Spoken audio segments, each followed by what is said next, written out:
사람이 아주 생각이 많습니다. 복잡하지요. 또 이런저런 세상에서 둘러싸여서 복잡한 일들을 경험하며 살아갑니다. 여러분들은 지난 한 주간 어떻게 사셨는지 모르겠습니다. 오늘 성경 본문을 읽은 것처럼 제가 오늘 설교할 내용은 평상시 하던 것과는 조금 다른 내용을 다루도록 하겠습니다. 제목은 허망한 생각과 인간의 도리입니다.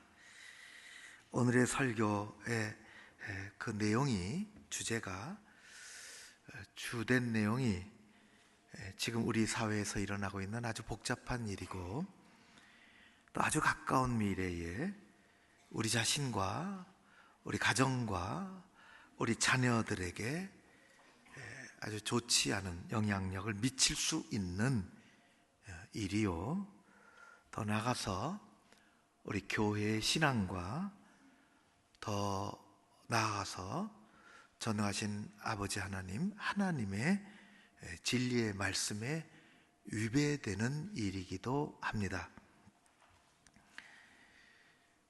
허망한 생각들, 여러분들도 이미 보셔서 알지만은 몇 년 전에 해외 토픽 같이 날아들어온 사진과 짤막한 설명이 깃들여진 사진을 다시 제가 찾아봤습니다. 그것은 영국에 가면은 세계적으로 유명한 런던에 2층 빨간 관광버스가 있습니다.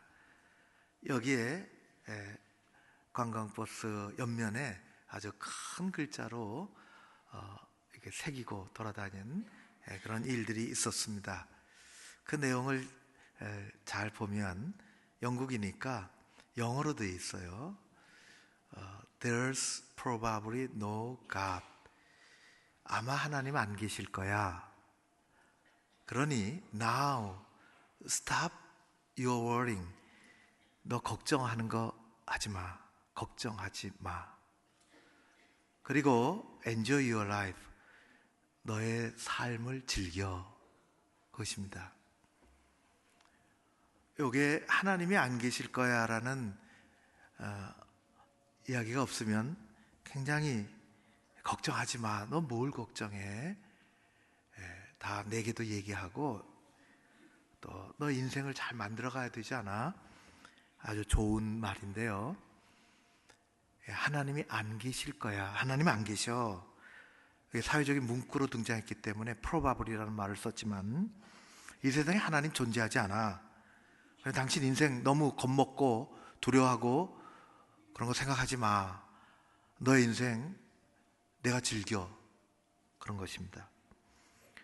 저도 우리 성경에도 설교를 많이 하죠. 하나님 앞에 살아가면 우리가 걱정할 거 없습니다. 이렇게 하나님이 계시니 걱정하지 마세요 라는 말과 하나님이 안 계시니 걱정하지 마 라는 의미는 천지 차이입니다.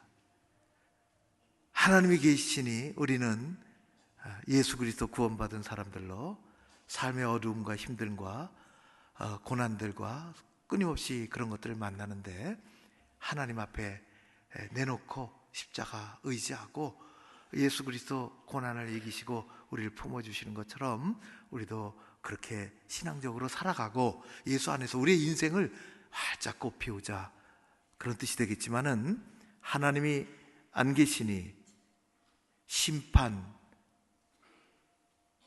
그런 거 두려워하지 말고 내 마음대로 한번 살아봐 라는 것입니다. 이 문구가 조금씩 변형이 돼서 유럽과 전 세계에 퍼졌습니다. 미국, 카나다, 우리나라도 몇 년 전에 제가 이런 간판을 달고 다니는 사진을, 버스를 누군가 돈을 댔겠죠. 그렇게 합니다. 이 문장은 세계적인 무신론자인 도킨스의, 리차드 도킨스라고 있는데 그 사람이 한 말입니다. 신이 없어도 영국 사람입니다. 영국은 우리가 잘 아는 것처럼 근대 기독교 선교와 기독교 역사에 아주 귀한 선도적인 주춧돌을 놓은 나라입니다. 거기서부터 이제 신앙이 무너져 내리기 시작했죠. 하나님이 없어도 우리는 충분히 인간은 열정적이고 영적일 수가 있다라고 했습니다. 그냥 평범하게 받아들이면 아무 거부감이 없이 그냥 지나갈 얘기인데요. 이 안에는 아주 미묘한 거부하는, 호도하는 그런 내용들이 담겨져 있습니다. 도킨스가 유명하죠. 여러분, 우리가 숨을 쉬지 않으면 죽습니다. 간단하게 이렇게 얘기하기는 참 어렵지만은 숨을 쉰다는 것은 공기를 들이마시는 것입니다. 숨을 쉬면서 공기를 들여마셔야 살 수 있는데, 공기가 안 보인다고, 공기가 없다, 그렇게 얘기해도, 그렇게 얘기하는 사람도 살 수 있습니다. 여전히 숨을 쉬기 때문에, 공기는 존재하기 때문에. 공기가 없다고 우기는 어리석은 사람이 있는데, 뭐 그럴 사람은 없지만은, 하나님이 보이지 않는다고, 하나님이 어디 있냐고, 지금 내놔봐라고, 하나님 계시면 이렇겠냐고, 세상이. 하나님을 애써 모른 채 하나님을 부인하고 부정하는 것은 무서운 심판을 초래합니다. 공기가 없다고 얘기하고, 없다고 얘기해도 그 사람은 숨을 쉬고 살 수 있지만, 하나님을 거부하고 하나님을 부인하는 것은 이 땅의 삶이 우리가 전부가 아닌데, 성경의 말씀대로 영원한 어두움과 무서운 형벌에 처하게 됩니다. 왜냐하면 하나님은 창조주시요 세상을 다스리시는 분이시기 때문입니다. 우리는 그 하나님을 믿습니다. 사도신경 첫 구절이 이렇습니다. 나는 전능하신 아버지 하나님, 천지의 창조주를 믿습니다. 믿을까요? 말까요? 가 아니라 믿습니다. 입니다. 이것은 기도가 아닙니다. 우리가 속으로 우물쭈물 어정쩡하게 얘기하는 것이 아니라 믿습니다의 크레도, 굉장히 강조가 있습니다. 하나님 앞에 기도하는, 묵상하는 그런 것이 아니라, 당신 뭘 믿고 사느냐, 이 세상에 당신이 믿는 바가 뭐냐고 우리에게 오늘날 명시적으로 묻는 사람들이 없지만은, 누군가가 그렇게 말한다면, 아니, 내 스스로 세상 앞에서, 사람들 앞에서 우물쭈물 얘기하는 것이 아니라 명시적으로 목소리 내서 크게, 나는 전능하신 아버지 하나님, 천지의 창조주를 믿습니다.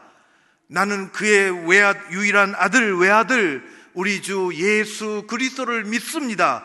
그렇게 하는 것입니다. 이것은 기도문이 아니, 우리가 묵상하는 것이 아니라, 우리 눈을 뜨고 내 믿는 바를, 내가 어떤 사람인지를, 내가 가치를 가지고 살아가는 것이 무엇인지를 이야기하는 고백입니다. 예, 맞습니다. 우리는 창조주 하나님을 믿습니다. 그 하나님은 온 우주 만물을 창조하셨을 뿐만 아니라 온 우주 만물을 지금도 다스리시는 하나님이시요, 그 하나님은 죄를 지은 인간을 용서해 주시기 위하여 외아들 예수 그리스도를 보내신 하나님이십니다. 그 하나님은 전능하시죠. 그 하나님은 빛이십니다. 그 하나님은 사랑이십니다. 그래서 그 하나님은 죄를 미워하시지만 죄인은 사랑하십니다. 그래서 외아들을 보내주셨습니다. 죄는 용납하지 않으시지만, 죄는 심판하시지만은 그 죄를 짊어지고 어쩔 수 없이 살아가는 인생을 불쌍히 여기시고 사랑하셔서 외아들 보내주셔 그를 영접하고 그를 믿으면 사랑하는, 우리를 사랑하시는 하나님, 그래서 죄인을 사랑하시는 것입니다. 죄를 미워하시는 하나님은 죄를 사랑하십니다. 그래서 우리가 살아가는 것입니다. 우리는 그 하나님을 믿습니다. 이것이 우리의 신앙의 출발이요 핵심입니다. 오늘 말씀 18절에 보니 하나님의 진노가 하늘로부터 임한다고 말씀했습니다. 누구에게? 어떤 사람에게? 불의로 생명의 진리를 막는 사람에게 그렇게 됐습니다. 그들은 어떤 사람일까요? 애써 하나님을 외면하는 사람들입니다. 우리가 해를 향하여 얼굴을 들면 얼굴에 밝은 빛이, 어둠이 사라지고 밝은 빛이 비치는 것처럼 우리가 등을 돌리고 해를 등지면 이내 얼굴의 어두움이, 그림자가 드리웁니다. 하나님은 광명한 빛이십니다. 애써 외면하면, 모른 척 등 돌리면 그 삶이 오늘 성경에 읽은 것처럼 모든 불의에서, 하나님을 부정하는 것에서부터 인간의 모든 죄악들이 꽃을 피우게 됩니다. 불의, 추악, 탐욕, 살인, 악독. 그 중에서 오늘날 우리의 기본적인 인륜의 삶과 신앙을 떠나서 기본적인 인류의 삶과 우리 가정과 우리 사회 건강한 공동체를 어지럽게 하는 대표적인 일들이 벌어집니다. 동성애입니다. 오늘 26절, 27절 말씀을 한번 같이 읽어보기를 원합니다. 같이 읽어보겠습니다. 시작. 이 때문에 하나님께서 그들을 부끄러운 욕심에 내버려 두셨으니 곧 그들의 여자들로 순리대로 쓸 것을 바꾸어 영리로 쓰며, 그와 같이 남자들도 순리대로 여자 쓰기를 버리고 서로를 향하여 음욕이 부릴 듯하며 남자가 남자와 더불어 부끄러운 일을 행하며 그들의 그릇됨에 상당한 보응을 그들 자신이 받았느니라. 남자가 남자와 더불어 부끄러운 일을 하는 세상입니다. 여자가 여자와 더불어 부끄러운 일을 하는 세상에 우리는 노출되어 살아갑니다. 이른바 동성애입니다. 저는 정치는 잘 모릅니다. 그냥 국민의 한 사람으로서 신문을 펼쳐보면 정치면이 들어온 것 이상의 사람은 아닙니다. 그래도 국민이니 이 나라가 다 잘 되기를 바랍니다. 우리 모두 그렇게 돼 있죠. 생각이 복잡하고 조금씩 다릅니다. 그러나 잘못된 것이 있습니다. 대통령은 올해 초 헌법을 고치려고 했습니다. 논란이 심한 끝에 국회에서 막혀서 우리 지방자치 선거할 때 국민투표에 부의하지 못했습니다. 고치렸던 헌법의 그 모든 것들을 우리는 사실은 다 알지 못합니다. 상당한 전문가가 아니면 그걸 들여다볼 우리 그런 관심이 별로 없습니다. 상당한 전문가가 아니면, 그리고 그 일부분만 관심을 갖게 됩니다. 내용이 광범위합니다. 헌법이 우리 국가의 최상위법입니다. 글자 하나 잘못 되어지면, 컴마 하나 잘못 찍히면 그 안에 내포되어 있는 법이라는 것이 의미가 달라지고 변화의 파장이 심각합니다. 헌법 글자 하나는, 컴마 하나는 하위법을 지배합니다. 그리고 그것은 장기간에 걸쳐서 국민의 삶을 때로는 좋은 방향으로, 때로는 예상치 못한 곳으로 끌고 갑니다. 제가 왜 이 얘기를 하느냐? 그때 우리는 잘 의식하지 못하지만 국민이라는 단어를 사람으로 바꾸고 자유민주주의의 자유자를 빼버리고 더 관심 있는 것은 양성평등이라는 말을 성평등으로 바꾸는 내용이 있습니다. 말씀드린 것처럼 글자 하나가 바뀌면 그 안에 내포되어 있는 뒤에 이렇게 우리가 다 역사적으로 알 수 없는, 다 우리 그런 것까지 관심이 없고 전문가 외에는, 그런데 우리의 삶에 영향력을 갖게 됩니다. 하위법이 고쳐지고 최종 판단은 헌법이 하게 되어 있습니다. 제가 말하는 것은 헌법이 좋게 바뀌는 것 내용이 아니라 그 안에 자세히 들여다볼 수, 우리 보통의 사람들이 자세히 들여다볼 수 없는 상당한 이 꺼리끼는 내용, 그것을 우리는 독소조항이라 그렇게 얘기합니다. 두 가지가 있습니다.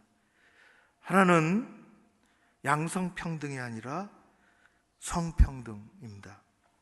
이 헌법 개정이 안 되고 나서 지난 8월에 청와대는 국가인권정책 기본계획입니다. 법이 아니고 이렇게 하겠다. 앞으로 3차 국가인권정책 기본계획, 그걸 영어로 약자로 NAP 그렇습니다.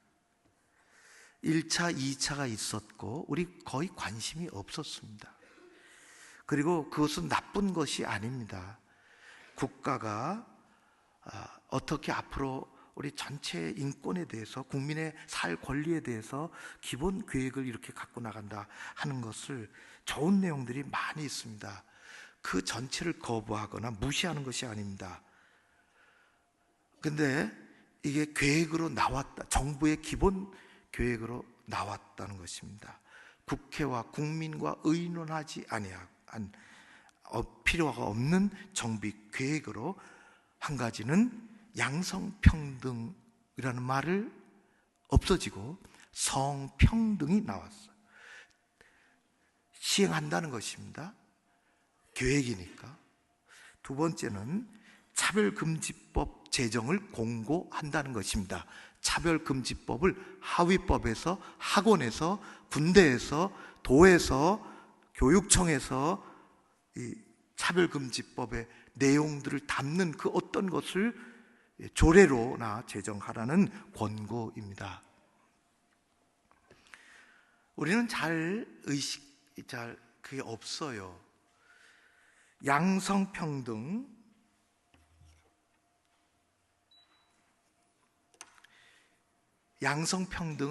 우리 양성이죠. 남자 여자입니다. 남자 여자. 제가 결혼 주례하고 아기를 가져요. 우리나라 최악의 출산율인데 전세적으로 아기 갖는다는 건 큰 축복입니다. 우리 옛날서부터 아기를 가졌다 그러면은 대뜸 물어보는 게 있어요. 뭘 물어보세요? 여자야 남자야? 물어본다. 옛날엔 법으로 가르쳐주지 못하게 돼 있어요. 그럴 때도 있었죠. 이건 대충 압니다. 여자예요. 잘 됐다고. 여자 잘 됐다고. 남자예요. 그러냐고. 다음에는 여자 나라고. 딸을 선호하는 때가 왔습니다. 부모가 하나님을 떠나서 하나님의 표현을 안 하더라도 내가 선택하지 않고 부모가 섭리에 의해서 생득적으로 태어난 성, 그게 남자나 여자입니다. 그걸 양성이라 그렇게 얘기해요. 우리 헌법에 남자와 여자가 결혼해서 가정을 이룹니다.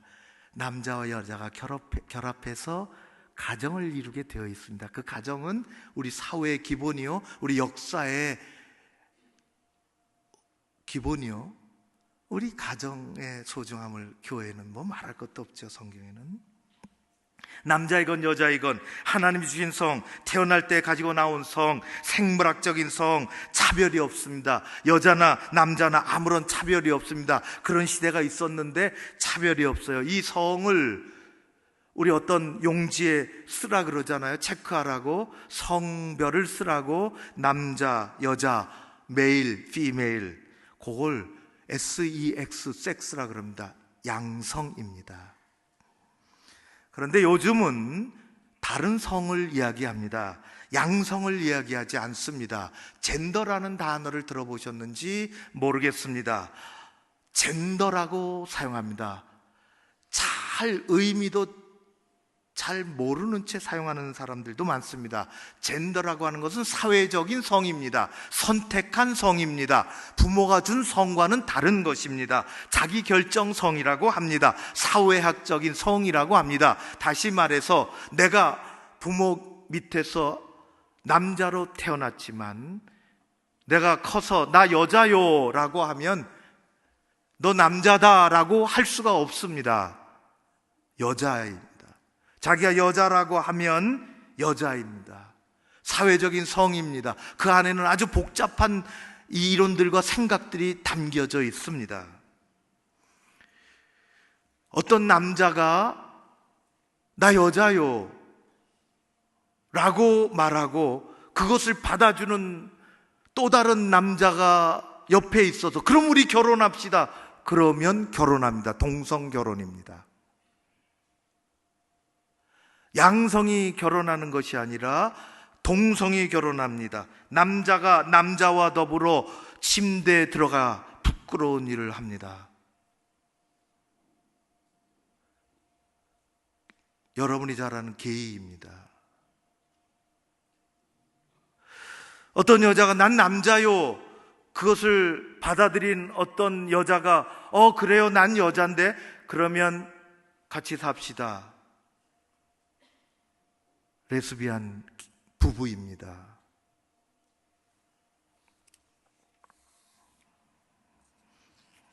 남자가 남자와 더불어 부끄러운 일을 하며 여자가 여자와 더불어 부끄러운 일을 합니다. 우리가 잘 아는 것처럼 LGBT라는 단어, 다양한 성에 대한 이야기들이죠. 표현들이죠. 사회적으로는 성소수자라고 이야기합니다. 원론적으로 들어가면 죄는 죄라고 얘기하고 소수자는 사랑합니다. 깨닫고 돌아오고 구원받고 사랑해야 할 하나님의 백성들이, 그렇다고 그것을 인정하는, 죄를 인정하는 것은 아닙니다. 잘못된 것을 잘못됐다고 우리가 왜 용서받았습니까? 우리는 내가 죄가 있음을 인정하고 하나님의 치유하심을 받은 사람들입니다. 그런 말을 하면은 성평등에 어긋납니다. 차별금지라, 굉장히 좋은 말이에요. 성경에도 차별하면 안 된다고. 그러나 그 뒤에는 다른 의미가 들어가 있는 것이 문제입니다. 누가 누구를 차별하면 안 되지요. 그러나 하나님을 믿는 우리들은 잘못된 것은 잘못됐다고 얘기해야 거기서부터 구원 시작이 됩니다. 미국에 있었던 일이고요. 물론 팩트입니다. 제가 성공회에서 신부님을 아는데, 주교를 아는데 은퇴하셨지만 그분에게도 언젠가 물어봤어요. 참 꺼림직한 얘기죠. 미국 성공회 신부가 있습니다. 물론 결혼했죠. 영국 성공회는 다 결혼할 수가 있습니다. 사제도. 2딸을 가지었습니다. 아내가 있지요. 1986년에 자신을 게이라고, 나는 남자가 아니라 여자라고 그렇게 선언을 했습니다. 그것을 우리는 옛날에 커밍아웃이라 그렇게 했습니다. 감춰두지 말고 내놔라. 지금 아주 단어가 다양하게 많이 사용하지만 커밍아웃 한다 그랬어요. 이혼하게 됐죠. 부인하고 딸을 낳은 부인하고 이혼하고 몇 년 지나서 마크 앤드류라고 하는 남자와 동거를 했습니다. 자기 여자니까. 그리고 2010년에 2년 후에는 법적으로 결혼을 했습니다. 게이 부부가 됐습니다. 그리고 그 사람과 몇 년 살지 못하고 2014년에 4년 만에 이혼을 했습니다. 이것은 한쪽 아주 희귀한 예가 아닙니다. 그분을 주교로 임명을 했어요. 미국 성공회가. 그분은 이혼을 하고 나서 기자들과 인터뷰할 때 이렇게 얘기했습니다. 우리가 잘 아는 요한복음 16장에 내가 너희에게 이것을 이르노니 너희가 지금은 감당하지 못할 것이라. 그러나 진리의 성령이 오시면 그가 너희를 모든 진리 가운데로 인도하시리라. 그러나 내가 지금 말하는 것을 이해를 못할 거야. 그런 예수님의 성령에 관한 말씀을 참으로 기막히게, 이게 지금 우리에게 주신 말씀이라. 이제 예수님께서 그렇게 엉뚱하게, 참으로 가엾은 영혼이죠. 제가 올 6월달 7월에 신문에서 봤습니다. 신문에 본 사건은 몇 년 전으로 거슬러 올라가는 사건이었어요. 2012년, 한 8년 전 일이죠. 7년 전 미국 콜로라도 덴버에서 일어난 일입니다. 찰스 그레이그와 데이브 멀린스라는 두 남자가 이 제과점, 빵집이죠. 동네 빵집으로 들어왔어요. 이분들은 법적으로 결혼한 게이 동성 커플입니다. 그 빵집은 빌립이죠. 빌립이라는 부부가 독실한 그리스도인이 경영하는 빵집이었습니다. 이 게이 부부가 들어와서 우리 결혼 기념 케이크를 한 50불짜리인가 맞춰달라고 했습니다. 만들어달라고 정중하게 사양을 했어요. 나는 교회 다니고 하나님을 믿는 그리스도인이고 신실한 그리스도인이었어요. 정말 죄송하지만 저는 그 케이크를 만들어 드릴 수가 없습니다. 내 장사지만 장사에 앞서서 나는 신앙인이요, 신앙의 양심을 가지고 하나님을 믿고 살아가는 사람입니다. 거부를 당하자 이분들은 욕을 하고 다른 가게에 가면 될 텐데, 이 게이 커플은 이 빵집 주인을 주시민권위원회에 제소를 했습니다. 차별금지법을 이미 가지고 있는 곳이죠. 주마다 조금씩 다르지만 시민권위원회는 빵집 주인이 차별금지법을 어겼다고 했습니다. 왜 차별을 하느냐? 왜 안 만들어주느냐? 빌립은 양심에 반하여 신앙에 반해서 항변을 했지만 받아들이지 않고 그는 주 법원에 1심, 2심에 다 했는데 다 패소를 했어요. 빵집 주인이 빵을 안 만들어준 것은 너의 신앙을 넘어서서 사람을 차별하는 것이라 벌금을 때리고, 그래서 양심에 신앙에 안 되니까 연방대법원으로 갔습니다. 그 결론이 신문에 난 것을 읽은 것입니다. 지난 6월 미국 연방대법원은 판결을 내렸습니다. 주 법원은 빵집 주인의 종교적인 믿음을 존중하지 않았다. 한 사람의 신앙의 믿음도 양심도 존중해야 한다. 시민권위원회는 관용의 정신이 없었으며 특정 종교에 대한 적개심을 가지고 판단했다는 것입니다. 그래서 세계의 뉴스를 탔죠. 그런데 이런 일은 한두 건이 아니다. 세계에. 최근에도 연방대법원에 제소 중인 사건이 많은데요, 그 중에 하나가 거의 비슷합니다. 이번에는 여자 부부입니다. 웨딩 케이크를 만들어 달라고 오레곤주 어느 도시의 빵집에 들어가서 그래서 걸려들었습니다. 양심상 못 만들어주는 거죠. 그게 100불짜리건 220만 원짜리건 10만 원짜리건 장사가 문제가 아니라 내 신앙의 양심에 하나님을 믿는 나는 그거 돈 받고 해줄 수가 없다고. 벌금을 맞았어요. 1억 5천만 원. 동네 조그만 빵집에 저무도록 사람들이 몰려와서 데모를 합니다. 빵집이 문 닫지요. 연방대법원의 제소 중에 있습니다. 청와대에서 제정된 국가인권정책기본계획 속에 독소 조항이 들어가 있습니다. 다른 건 다 좋습니다. 아무 문제가 없습니다. 그렇게 돼야 나라가 발전하고 서로 평등하고 서로 존중하고 살아갈 수 있는데, 하나는 양성평등이 아니라 성평등 정책을 시행하겠다는 것입니다. 계획 속에 들어가 있어요. 두 번째는 차별금지법 제정을 권고하는 것입니다. 그래서 조례로, 그래서 도인권 조례로 여러 단계에서, 군대에서도 남자가 남자하고 성관계를 하든지 상관하지 말라는 거예요. 군대에서도.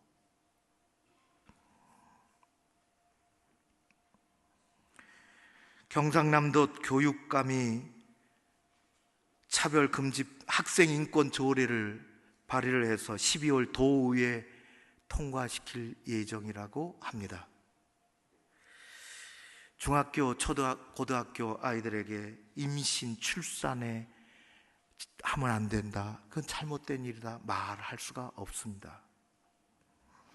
초등학교 아이들에게도 동성애, 성적 지향을 가르쳐 줘야 합니다.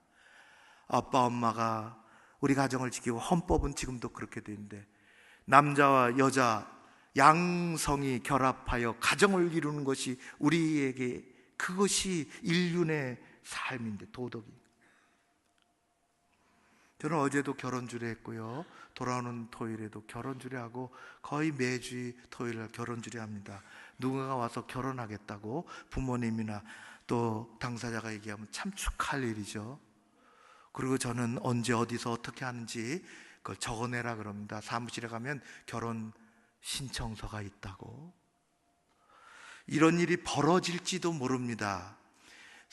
전 세계에서 끊임없이 벌어지는 것처럼 사무실에서 결혼 신청서가 하나 올라왔습니다.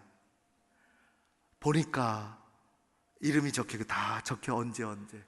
저는 결혼 신청서 내면은 이제 나중에 결혼하기 전에 이제 결혼 당사자들을 제가 부릅니다. 그래서 결혼 이렇게 준비하고, 이렇게 당일날 순서가 이렇고, 이렇게 인사하고, 잘 대면하고 기도도 해주고. 그런데 결혼 신청서가 올라왔는데 그런 일이 있을지도 모른다고 전제했습니다. 이게 전 세계적으로 일어나는 일이에요. 그렇습니다. 그렇게 될지. 생소한 남자 둘이 앉아 있었습니다. 무슨 일이시냐고. 저희가 결혼해요. 아니, 두 분이 어떻게? 예, 제가 여자고요, 제가 남자입니다. 저는 목사고 하나님을 믿는 사람이고 저는 주례할 수가 없습니다. 두 분을 존중하겠지만은 한 분으로, 인간으로, 사람으로 동성애도 내가 용납하지 않고 결혼 주례는 더 어렵습니다. 라고 하면 고발당합니다. 고발당할지 모릅니다. 여러분, 이것은 제 얘기가 아닙니다. 우리 사회는, 우리 가정은 아빠 엄마의 그 사랑과 가정을 지키고 자녀를 낳고, 우리 가정이 그렇게 되어져요. 사회가 건강하고. 하나님의 창조 질서에 어긋나면 우리는 죄라, 그렇게 얘기합니다. 내년이 더 어렵습니다. 법제화되면 어렵습니다. 지금도 진행 중입니다. 조례들로. 생명의 진리를 품고 사는 그리스도인 이 시대에 위해서 기도하는 것입니다. 옛날에 우리는 일제 때에 우리 선배들이 열심히 신앙생활을 하다가 덫에 걸렸습니다. 신사참배라는 덫에 걸렸어요. 어쩔 수 없이 그 밑에 무릎을 꿇었지만 아니요 하는 목소리가 있었습니다. 아니라, 이건 아니다. 총칼 앞에 이건 아니라고. 당신들이 우리의 땅을 지배하고 우리의 삶을 간섭하고 있지만 신앙의 양심에 이건 아니라고 누군가가 목소리를 내야 하는 것입니다. 지금으로서 우리의 최대의 의사표시는 서명입니다. 나는 기독교인으로 그게 아니라고. 다른 건 다 모르겠지만, 좋겠지만은, 다른 사람들이 또 잘 들여다보고 판단하겠지만은, 이것은 아니라고. 우리의 신앙의 정면으로 거부해야 된다고. 그리고 우리가 해야 할 일은 기도하는 것입니다. 하나님은 우리 이 시대를 위해서 그렇게 기도하며 살아가라고 우리에게 시대적인 과제도 주셨습니다. 우리는 복잡하고 힘든 세상 가운데 살아가지요. 내 한 문제 가지고도 힘겨워 쓰러질 때가 많습니다. 그러나 우리가 이게 뭐로 그냥 알지도 못하고 그냥 같이 묻혀가 버리면 곧 우리 세대, 우리 아이들 세대에 우리는 걷잡을 수 없는 혼란 속에 빠져들어갑니다. 하나님께서 우리가 해야 할 일, 지금으로서 우리가 해야 할 일, 그래서 세상에 여러분, 그래서 신문에는 잘 나지 않지만 고쳐야 된다고, 독소조항을 빼야 된다고 지금도 데모하는 사람들이 많습니다. 우리가 해야 할 일, 기도하고 서명을 하고 내 신앙을 고백한 하나님께서 대한민국 이 땅을 지켜주시고 교회를 보호해주시고, 아니 근본적으로 우리 가정, 우리 자녀들, 우리의 삶을, 이 귀한 우리 조국을 지켜주실 줄로 믿습니다. 기도하겠습니다. 고마우신 아버지 하나님, 생각이 많고 다양한 이야기들이 있지만 허망한 생각을 가지고 덧없이 흘러가지 않게 하여 주시옵소서. 죄를 미워하시고 심판하시고 그래서 외아들 예수 그리스도를 주셨지만 죄는 사랑하시기에 그렇게 용서해 주신 것처럼 동성애는 죄라고 말하고 그들을 품어 안는, 그들이 돌이켜 돌아오라고, 그것은 아니라고 사랑의 품으로 안아줄 수 있는 우리가 되게 하옵시고, 우리가 이 시대에 할 일이 많지 않아 머리 숙여 기도합니다. 이 땅을, 이 사회를 보호하여 주시옵소서. 가정을 인륜의 근본이 흐트러지지 않게 지켜 주시옵소서. 그리고 내 신앙의 고백으로 서명도 하려고 합니다. 함께 하옵소서. 예수님 이름으로 기도하옵나이다. 아멘.